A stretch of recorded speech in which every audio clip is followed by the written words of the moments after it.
fais des bandes dessinées que j'écris et que je dessine. Et la dernière que j'ai publiée s'appelle California Dreaming chez Gallimard. Elle est sortie il y a quelques mois. Mon parcours, c'est que j'ai fait une école dans laquelle j'ai appris à faire du cinéma d'animation, mais très mal. Donc après, je n'en ai pas du tout fait en fait. Et j'ai commencé à bosser comme illustratrice dans la pub et l'édition. Et un jour, un magazine pour lequel je bossais comme illustratrice, qui s'appelle Femina, m'a proposé de créer une page de BD hebdo à mettre à la fin de Femina.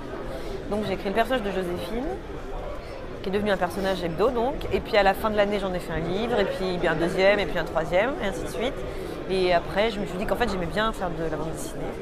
Donc j'ai publié une première BD longue chez Gallimard qui s'appelait Cadavre exquis.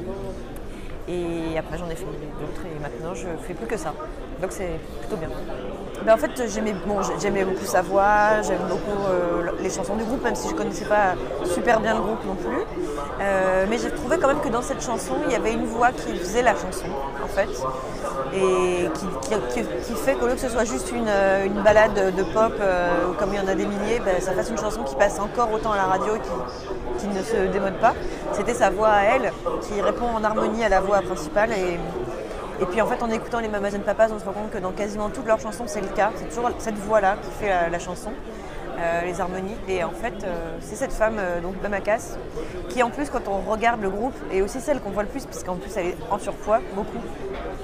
Et qu'à une époque où les chanteuses qui cartonnaient, c'était des petites biches graciles et filiformes comme John Baez, c'est quand même assez intriguant. Et puis j'ai fait un peu de recherche et j'ai découvert que ses parents tenaient un deli cachère à Baltimore et qu'ils faisaient des sandwichs au pastrami et qu'elle venait pas du tout d'un milieu musical, même si elle avait des parents qui aimaient l'opéra. Enfin, elle a commencé vraiment à m'intriguer, donc j'ai récupéré suffisamment, mais pas trop, d'informations biographiques pour me servir de base, à broder et à lui imaginer une vie en fait. Et puis je voulais du coup raconter comment elle était passée de cette petite fille à la chanteuse connue. Donc je raconte depuis sa naissance jusqu'au jour où la chanson California Dreaming est sortie et que c'est un succès immédiat. Et que du coup cette fille dont le vrai nom est Hélène Cohen devient Mama Cass. Donc mon histoire s'arrête au moment où cette femme devient la chanteuse. Après j'avais moins envie de raconter une biographie de chanteuse en fait. Puis c'est la plus charismatique et malgré le fait qu'on ait tout fait pour l'empêcher de faire partie de ce groupe, parce que tout au long de son chemin, de son parcours artistique, elle a rencontré des gens qui ont essayé de la dissuader, les autres membres du groupe ne voulaient pas d'elle, des maisons de disques ont proposé d'accepter de lui signer un contrat si elle acceptait de maigrir en échange. Enfin, elle a vraiment eu un parcours horrible et elle ne s'est jamais démontée, elle a toujours fait exactement ce qu'elle voulait. Elle n'aimait pas la folk et c'était une époque où il n'y avait que ça qui trouvait grâce aux oreilles des gens, donc elle a un peu tordu en fait le truc pour que ça rentre dans les mailles et elle a dit bah non, moi je m'en fous, je ferai de la folk, mais sauf qu'elle chante comme une chanteuse de musical sur de la folk. Enfin, elle a vraiment plié les choses pour que ça prenne la forme qu'elle voulait elle. Donc ça, c'est un parcours qui m'intéressait bien. On a atteint le point, c'est l'album de la maturité.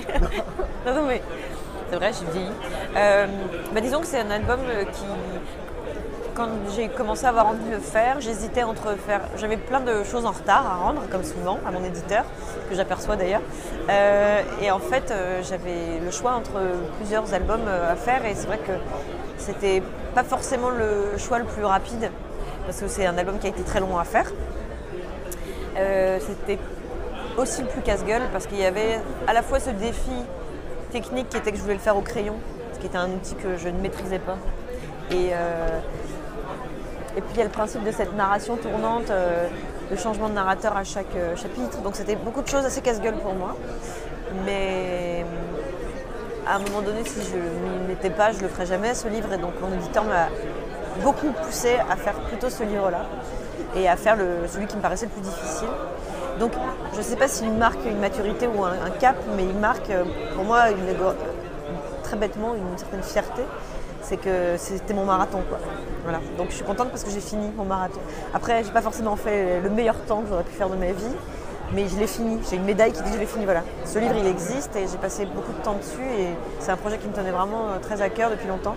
Donc je suis vraiment contente de l'avoir fait. Alors je travaille pas très vite et j'ai tendance à beaucoup procrastiner, à faire en plus 3 trucs en même temps, mais j'ai dû mettre 2 vraies années. 1 an à l'écrire en fait et à le storyboarder et ensuite 1 an à le dessiner au crayon, ce qui était très long en fait, parce que le crayon c'est très long. n'as pas fait de couleur? Non. Non, parce que je voulais trouver un moyen de... La raison théorique, c'est que je voulais trouver un moyen de créer une unité graphique parce que c'est quand même une histoire qui se balade du début des années... de la fin des années 40 aux années 60, donc avec des esthétiques très différentes et j'avais vraiment envie de m'attacher à rendre les époques au travers des voitures, des vêtements, des bâtiments, des coiffures, enfin qu'on comprenne que le temps s'écoule. Mais du coup, c'est des époques très différentes graphiquement, donc déjà ça permettait de faire un lien. Et en plus, il y a ce principe des narrateurs changeants, donc il fallait quand même trouver une empreinte assez forte graphiquement pour refaire un ciment à tout ça. Donc ça me paraissait déjà pas mal. Et puis très égoïstement, c'était super agréable en fait aussi de faire du noir et blanc. On se pose vraiment d'autres questions quand on conçoit une page en noir et blanc et qu'on sait qu'on ne va pas avoir l'étape de la couleur derrière pour réparer les maladresses, quoi.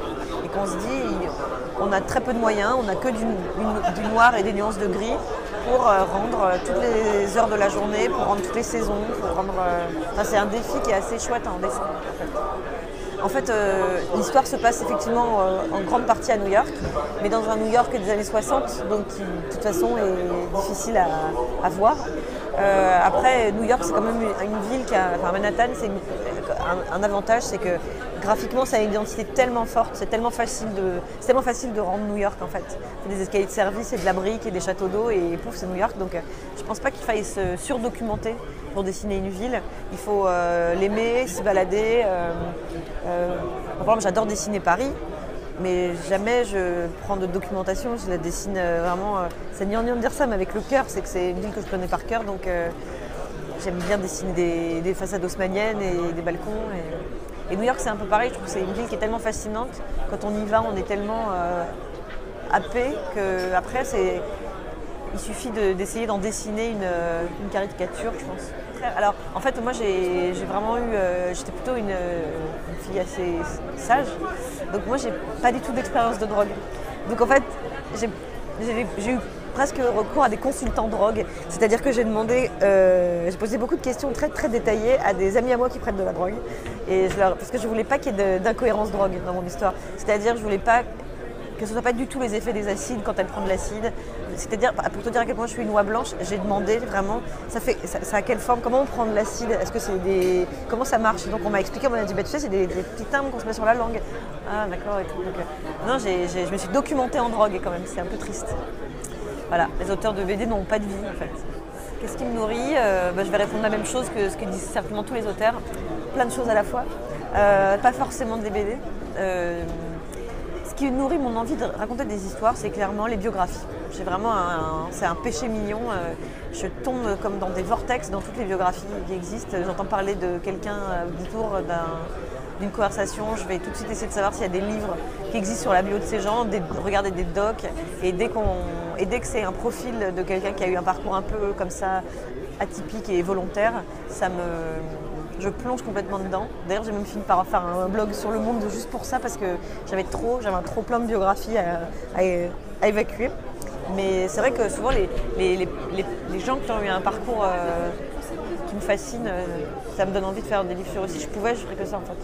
Mais après, c'est un petit peu chiant. Et bien alors, donc il y a ce fameux blog Les Culottés dont je vais faire un album cette année. Donc toutes les semaines, je raconte le portrait d'une femme qui ne fait que ce qu'elle veut. Donc une par semaine, c'est du boulot. Surtout qu'évidemment, il faut que j'en fasse plein pour le livre. Et sinon, je vais faire un album avec Timothée de Fombelle au scénario. Donc moi, je vais le dessiner. Chez Gallimard aussi, qui va s'appeler Gramercy Park et qui est un polar un peu romantique qui se passe encore à New York, encore dans les années 50, décidément.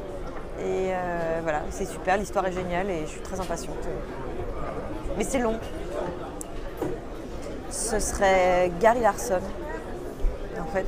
Parce que les Far Side, c'est pour moi la réussite absolue de dessin de presse drôle. Pour moi, personne n'a jamais réussi une alchimie telle dans le format un dessin, une phrase. Rien n'a jamais été aussi drôle que Gary Larson, aussi génial que lui. Et j'aimerais bien comprendre dans quel ordre ça se construit chez lui. C'est un équilibre qui est tellement parfait, je voudrais comprendre s'il pense une scène et comment après il le découpe entre cette rupture toujours drôle entre ce qui se passe à l'image et ce qu'on lit. Je voudrais comprendre comment ça marche dans sa tête.